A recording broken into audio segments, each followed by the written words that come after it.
Deux Rois, chapitre 12. Joas avait 7 ans lorsqu'il devint roi. Ce fut la 7e année de Jéhu que Joas devint roi, et il régna 40 ans à Jérusalem. Sa mère s'appelait Tsibja, et elle était de Beër-Shéba. Joas fit ce qui est droit aux yeux de l'Éternel pendant tout le temps où il bénéficia de l'enseignement du prêtre Jéhojada. Toutefois, les hauts lieux ne disparurent pas, le peuple y offrait encore des sacrifices et des parfums. Joas dit au prêtre: tout l'argent consacré qu'on apporte dans la maison de l'Éternel, l'argent des hommes compris dans le dénombrement, l'argent pour le rachat des personnes d'après l'estimation qui en est faite et tout l'argent que l'on a à cœur d'apporter à la maison de l'Éternel, que les prêtres le prennent chacun de la part de ses connaissances et qu'ils l'emploient à réparer le temple partout où l'on trouvera quelque chose à réparer. Cependant, la 23e année du règne de Joas, les prêtres n'avaient toujours pas réparé ce qu'il y avait à réparer dans le temple. Le roi Joas appela le prêtre Jéhojada ainsi que les autres prêtres et leur dit: pourquoi n'avez-vous pas réparé ce qu'il y a à réparer dans le temple? Désormais, vous ne prendrez plus l'argent de vos connaissances, mais vous le livrerez pour les réparations du temple. Les prêtres furent d'accord de ne pas prendre l'argent du peuple et de ne pas être chargés des réparations du temple. Alors le prêtre Jéhojada prit un coffre, perça un trou dans le couvercle et le plaça à côté de l'autel, sur la droite quand on entrait dans la maison de l'Éternel. Les prêtres qui avaient la garde de cette entrée y mettaient tout l'argent qu'on apportait dans la maison de l'Éternel. Quand ils voyaient qu'il y avait beaucoup d'argent dans le coffre, le secrétaire du roi montait avec le grand prêtre, il mettait dans des sacs l'argent qui se trouvait dans la maison de l'Éternel et le comptait. Il confiait l'argent, une fois contrôlé, aux responsables chargés des travaux dans la maison de l'Éternel. On employait cet argent pour payer les charpentiers et les ouvriers qui travaillaient à la maison de l'Éternel, pour payer les maçons et les tailleurs de pierre, acheter le bois et les pierres de taille nécessaires aux réparations de la maison de l'Éternel, ainsi que pour toutes les dépenses liées aux réparations du temple. En revanche, avec l'argent qu'on apportait à la maison de l'Éternel, on ne fit pas de bassin en argent, de couteaux, de coupes, de trompettes, ni aucun ustensile en or ou en argent pour le temple. On le donnait aux hommes chargés des travaux afin qu'ils l'emploient à réparer la maison de l'Éternel. On ne demandait pas de compte aux hommes auxquels on remettait l'argent pour qu'ils le transmettent à ceux qui étaient chargés des travaux, car ils agissaient avec honnêteté. Quant à l'argent des sacrifices de culpabilité et des sacrifices d'expiation, il n'était pas apporté dans la maison de l'Éternel, il était pour les prêtres. C'est alors que Hazaël, le roi de Syrie, monta et combattit Gath dont il s'empara. Puis il décida de monter contre Jérusalem. Joas, roi de Juda, prit tous les objets consacrés, ceux qui avaient été consacrés par Josaphat, par Joram et par Akazia, ses prédécesseurs rois de Juda, ceux qu'il avait consacrés lui-même et tout l'or qui se trouvait dans les trésors de la maison de l'Éternel et du palais royal, et il envoya le tout à Hazaël, le roi de Syrie. Celui-ci s'éloigna alors de Jérusalem. Le reste des actes de Joas, tout ce qu'il a accompli, cela est décrit dans les annales des rois de Juda. Ses serviteurs se soulevèrent et formèrent une conspiration. Ils frappèrent Joas dans la maison de Millo, sur la route qui descend à Sia. Ses serviteurs Josachar, fils de Shiméath, et Josabad, fils de Shomer, le frappèrent à mort. On l'enterra avec ses ancêtres dans la ville de David. Son fils Amathia devint roi à sa place. Deux Rois, chapitre 13. La 23e année du règne de Joas, le fils d'Akazia, sur Juda, Joachaz, le fils de Jéhu, devint roi d'Israël à Samarie. Il régna 17 ans. Il fit ce qui est mal aux yeux de l'Éternel. Il commit les mêmes péchés que Jéroboam, fils de Nébat, qui avait fait pécher Israël, et il ne s'en détourna pas. La colère de l'Éternel s'enflamma contre Israël, et il les livra entre les mains de Hazaël, le roi de Syrie, et de son fils Ben-Hadad, et ce de façon durable. Joachaz implora l'Éternel. L'Éternel lui répondit, car il vit l'oppression sous laquelle le roi de Syrie tenait Israël, et il donna un libérateur à Israël. Les Israélites échappèrent à la domination des Syriens et habitèrent tranquillement chez eux comme avant.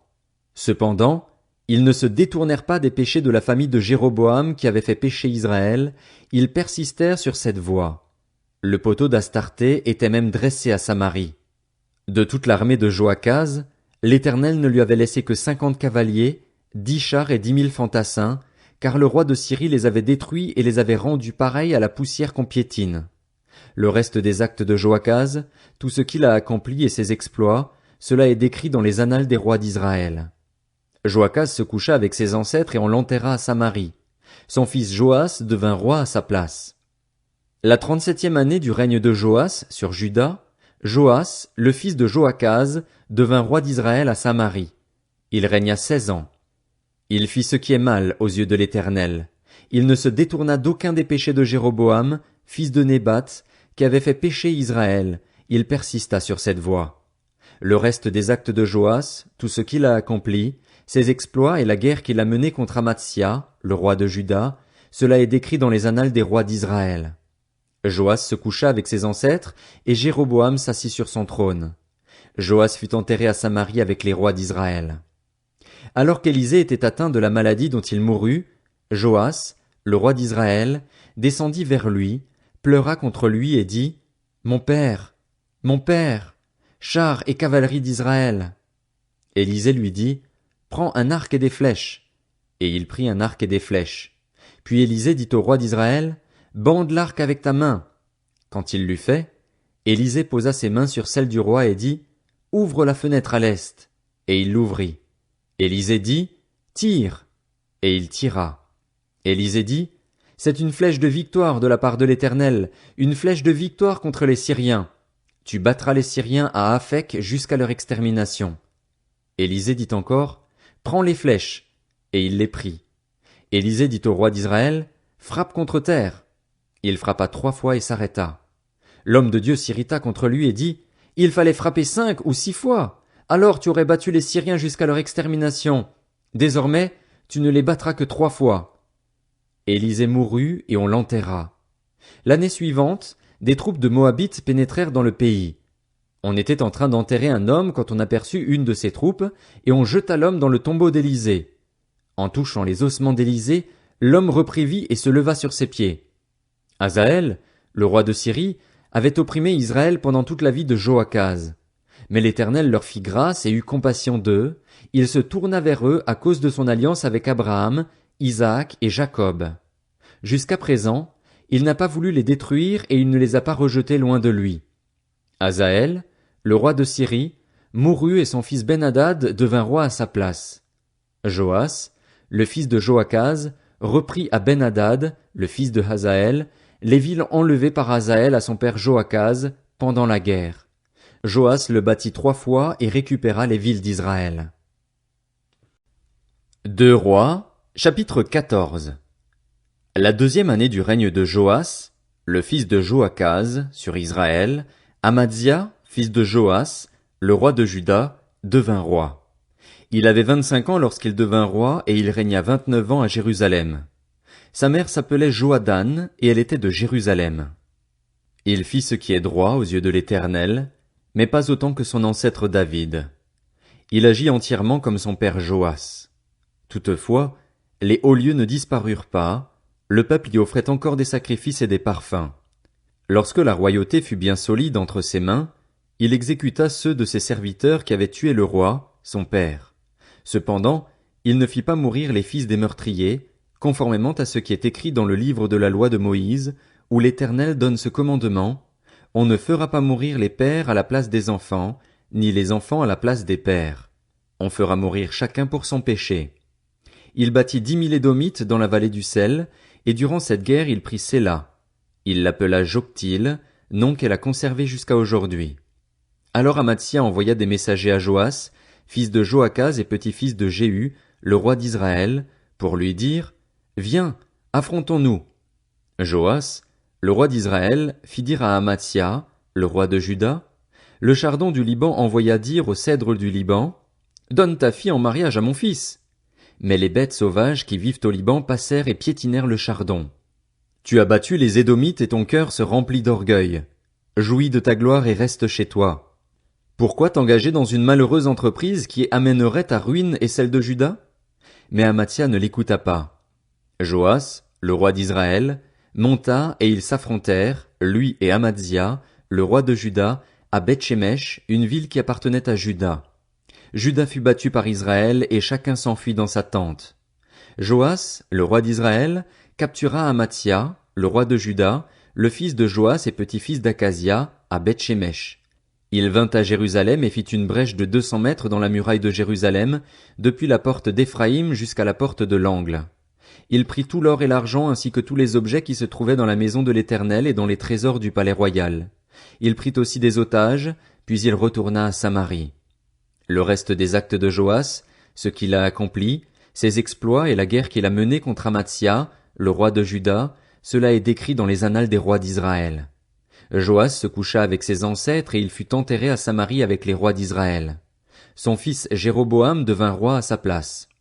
Amadzia, fils de Joas, roi de Juda, vécut 15 ans après la mort de Joas, le fils de Joachaz et le roi d'Israël. Le reste des actes d'Amadzia, cela est décrit dans les annales des rois de Juda. On forma une conspiration contre lui à Jérusalem et il s'enfuit à Lachis, mais on le poursuivit là-bas et on l'y fit mourir. On transporta son corps sur des chevaux et il fut enterré à Jérusalem avec ses ancêtres, dans la ville de David. Tout le peuple de Juda prit Azaria, âgé de 16 ans, et le proclama roi à la place de son père Amatsia. C'est lui qui reconstruisit Élat et la ramena sous l'autorité de Juda, une fois le roi couché avec ses ancêtres. La 15e année du règne d'Amatsia, le fils de Joas, sur Juda, Jéroboam, fils de Joas, le roi d'Israël, devint roi à Samarie. Il régna 41 ans. Il fit ce qui est mal aux yeux de l'Éternel, il ne se détourna d'aucun des péchés de Jéroboam, fils de Nébat, qui avait fait pécher Israël. Il rétablit les frontières d'Israël depuis l'entrée de Hamath jusqu'à la mer Morte, conformément à la parole que l'Éternel, le Dieu d'Israël, avait prononcée par son serviteur Jonas, le prophète, fils d'Amittaï, de Gath-Hépher. En effet, l'Éternel avait vu que le malheur d'Israël était à son comble et qu'il n'y avait personne, ni esclave, ni homme libre, pour venir à son secours. Or l'Éternel n'avait pas parlé d'effacer le nom d'Israël de dessous le ciel, et il les délivra par l'intermédiaire de Jéroboam, le fils de Joas. Le reste des actes de Jéroboam, tout ce qu'il a accompli, ses exploits au combat et la manière dont il a ramené sous l'autorité d'Israël Damas et Hamath, villes qui avaient appartenu à Juda, cela est décrit dans les annales des rois d'Israël. Jéroboam se coucha avec ses ancêtres, avec les rois d'Israël. Son fils Zacharie devint roi à sa place.